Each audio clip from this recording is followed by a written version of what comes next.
네, 반갑습니다. 오늘 이제 논증으로 들어가는데요. 예전 걸 다시 복습을 해보면은 저희는 처음에 논리란 무엇인가에 대해서 배웠고, 논리는 명제와 명제 사이의 관계에 대한 것이다.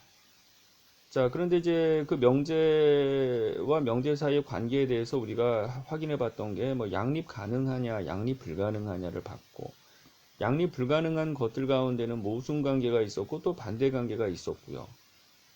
자, 그리고 이제 명제를 놓고 봤을 때는 뭐 A는 B다라고 하는 형태의 정원 명제가 있었고 또 뭐 A라면 B다 또는 P라면 Q다 이런 식으로 표현하는 가원 명제가 있었다고 했고, 가원 명제에서 우리한테 좀 어려움을 줬던 건 전건이 거짓말일 때, 즉 가정이 되는 게 거짓말일 때에는 후건이 어떤 이야기와 진술이 이루어지더라도 전체 가운 명제는 참값을 가진다라고 했었죠.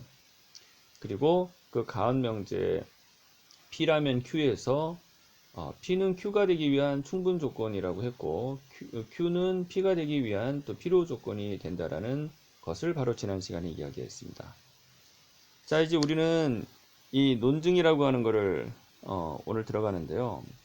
우리가 흔히 여지껏은 이 논증을 이야기하기 위한 하나의 전초전이었다고 봐야 되고요.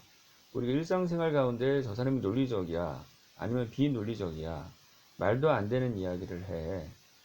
뭐, 이런 식으로 우리가 서로, 뭐, 특히 뭐 정치권에서도 그렇고, TV 토론에서도 그렇고 많이 싸우잖아요.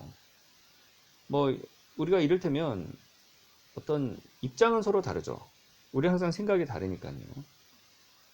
예를 들어 뭐, 어떤 사람은 동성애의 결혼을 합법화하는 걸 찬성할 수도 있고 반대할 수도 있고, 또 원전 폐기를 찬성할 수도 있고 또 원전의 유지를 찬성할 수도 있고 원할 수도 있고, 또 4대강 사업을 찬성할 수도 있고 반대할 수도 있고 그런 거 아니겠습니까? 근데 우리는 어떤 주장이 다른 걸 가지고 서로 기분 나빠하는데, 사실 그렇게는 좀 곤란하고, 우리가 봐야 될 거는 그 사람이 어떤 주장을 하는데 왜 그 주장을 하는지를 보잖아요. 그래서 왜라고 하는 근거랑 그 사람이 주장하고자 하는 결론하고의 관계를 따져봐서 그 근거와 결론의 관계, 또 그 근거가 사실에 부합하는지 뭐 이런 것들을 뭐 살펴봐서 그 사람이 논리적이냐 논리적이 아니냐를 또 생각을 하는 거거든요. 자, 그래서 논증이라고 하는 거는 이 기본적으로 요 두 명제로 구성되는 겁니다. 어떤 이유가 있고 그런 명제가 있고 어떤 걸 주장하는 명제가 있는데 그 둘 사이가 어떤 관계이냐를 한번 살펴보는 것이죠. 예, 그래서 요거를 세트로 해서 네, 논증이라고 하는 거죠. 근데 이제 3단 논법을 들어간다고 할 때, 3단 논법은 밑에 보이지만 이게 전제가 두 개가 있어요. 전제는 좀 여러 가지일 수가 있어요. 왜냐면 어떤 이유는 여러 가지 근거를 댈 수가 있으니까. 그러나 이제 결론은 하나죠. 그래서 요 전제가 두 개로 구성되어 있는 전제 원투, 예, 요 전체의 전제를 이유로 삼아서 따라서 이런 결론을 낼 수 있는 거, 뭐 이렇게 뭐 명제가 세 개로 구성되어 있잖아요. 그러나 뭐 두 개는 전제고 하나는 결론인데, 여하튼 이러한 구도를 가지고 우리가 뭐 3단 논법이라는 이야기를 합니다. 근데 우리는 여기서 여러분들이 알아두셔야 될 개념이 있는데, 바로 그게 이제 연역이라고 하는 것이에요. 여러분, 연역 논리라는 말 많이 들어봤죠? 연역 논증이라는 말 들어봤죠? 그에 대비해서 귀납 논리가 있고 또 뭐 귀납 논증이라고 하는 게 있습니다. 우리 귀납은 나중에 배울 거예요.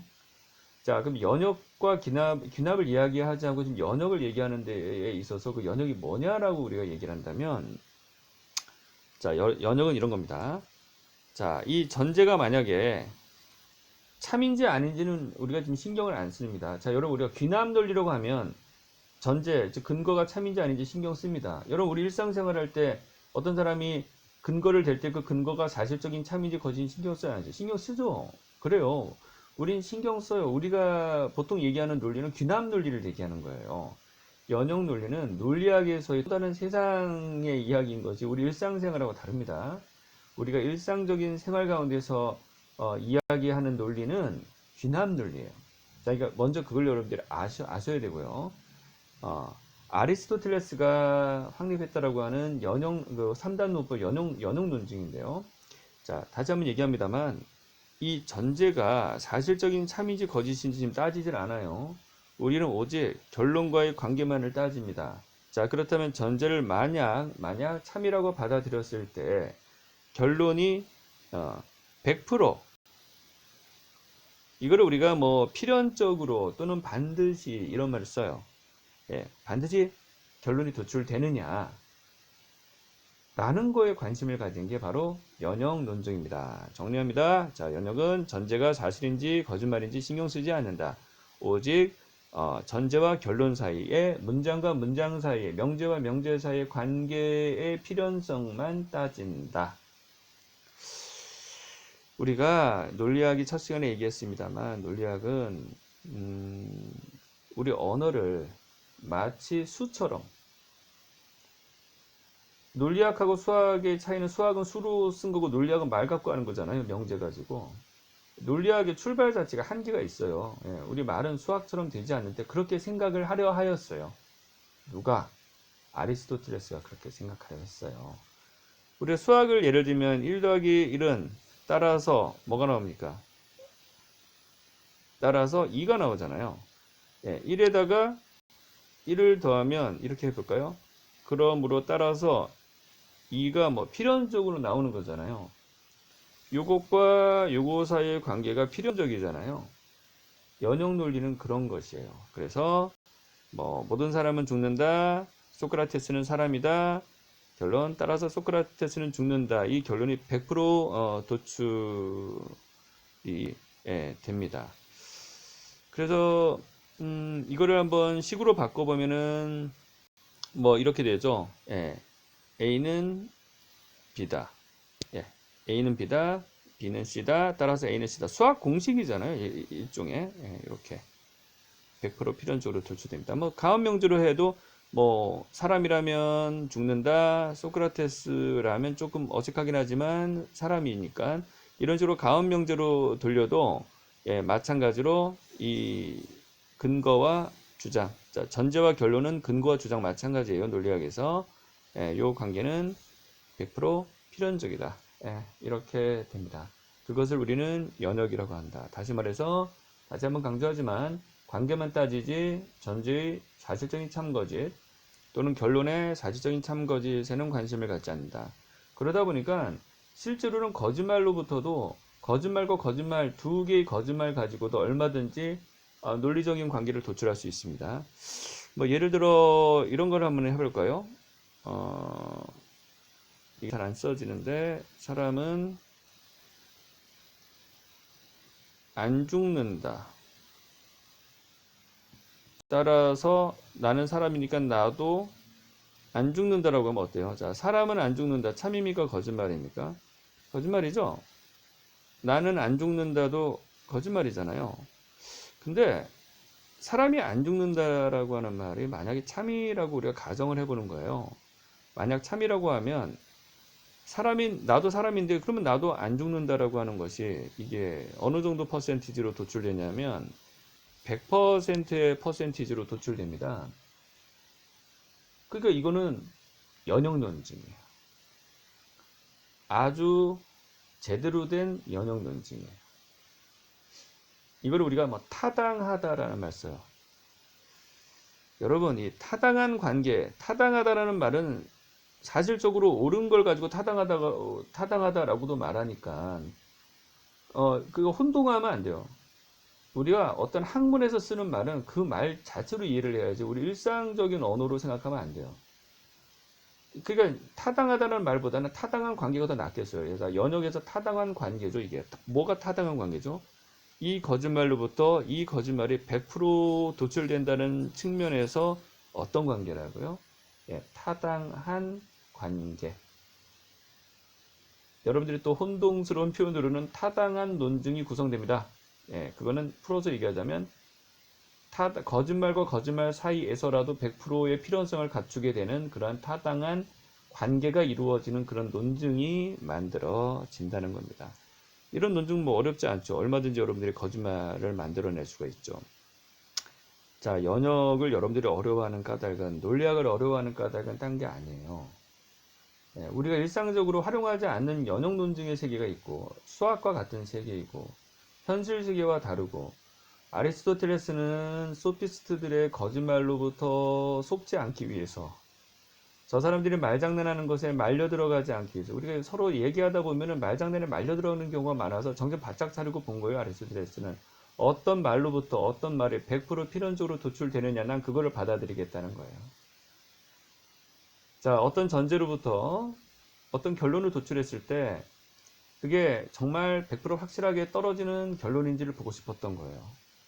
그래서 아리스토텔레스는 3단 논법을 개발했고, 그것은 연역 논증입니다. 그리고 연역 논증을 아리스토텔레스가 공식화한 거예요. 자, 그러면 연역으로부터 계속 연역 논증으로만 도출하잖아요. 그러면 거짓말이 들어갈 틈이 그러니까 거짓말이 들어갈 틈이 없는 게 아니라 원래 첫 출발에서부터, 요 출발에서부터, 이게 만약에 공리라고 합시다. 우리가 증명 없이 받아들이는 공리가 있다고 할 때 연역으로 도출됐어요. 또 연역으로 도출됐어요. 연역으로 도출은 계속 100% 도출되기 때문에, 예, 이걸 만약 받아들인다면 이것도 받아들여야 되고 이것도 받아들여야 되고 다 받아들일 수가 있죠. 이러한 구도를 아리스토텔레스는 생각해낸 겁니다. 자, 오늘 클립 마무리하면서 마지막 하나만 더 얘기할게요. 연역 논증은 이런 게 있어요. 예를 들어 A는 B다 하고 B는 C다가 둘 다 참이라고 우리가 받아들이면 A는 C다라고 하는 거를 굳이 얘기하지 않아도 이 전제 안에 이미 이것이 들어가 있습니다. 그렇죠? 이거 수학으로 보면 되잖아요. A는 라면 B다, B라면 C다 하면 이미 이 안에는 이 두 개를 받아들이는 순간 우리는 A는 곧 C다라고 하는 우리는 알고 있는데 굳이 한 번 더 표시한 거죠. 굳이 한 번 더 표시한 거예요. 다시 말해, 머리가 좋은 사람은 결론을 얘기하지 않아도 이미 전제에 결론이 들어가 있어요. 뭐 이를테면은 우리가 수학 문제에서 여러분들 퀴즈 문제를 생각을 해보면 막 여러 가지 조건들이 나열되어 있는데 그거를 참으로 받아들일 때 범인 누구냐 물어보잖아요. 우리 열심히 풀어가지고 범인을 영수가 범인이야 이렇게 맞춰요. 근데 머리가 좋은 사람은 문제만 봐도 이미 영수가 범인인 걸 알고 있는 거죠. 머리가 좀 나쁜 사람은 열심히 풀죠. 풀어서 영수가 범인인 걸 맞추죠. 자, 주어진 조건과 보기가 모두 참이라고 하면은 영수가 범인인 게 100% 필연적으로 도출돼야 되죠. 예, 그거 연역이에요. 그런 거를. 예, 다시 말해 연역은요, 결론이 전제 이미 원래 들어가 있어요.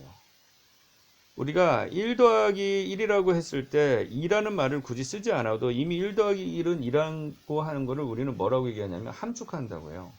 그래서 이미 이 전제는 이 결론 함축하고 있어요. 이 전제는 이 결론을 함축하고 있어요. 결론은 굳이 다시 한번 적어준 거지 원래 전제 안에 이 내용 들어가 있어요. 원래 이 전제 안에 이 2라고 하는 게 들어가 있어요. 자, 굉장히 중요한 겁니다. 예. 특히나 여러분들이 일상생활을 하는 사람들한테 이건 그렇게 중요하지 않아요.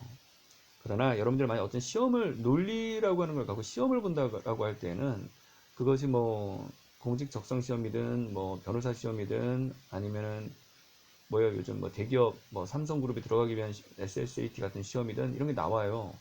그러니까 여러분들이 이 개념을 명확하게 알아야 되고, 사실 논리학은 여러 가지 세세한 테크닉이 중요한 게 아니라 이런 거를 명확하게 아는 게 중요합니다. 굉장히 몇 개 안 되는 개념을 정확하게 아는 것이 중요합니다. 예, 오늘 클립 굉장히 그런 의미에서 중요했던 것이죠. 자, 이 정도 아시면 여러분들 짧은 시간에 많이 배우신 거고요. 다음 시간에 저랑 또 계속 진행을 하겠습니다.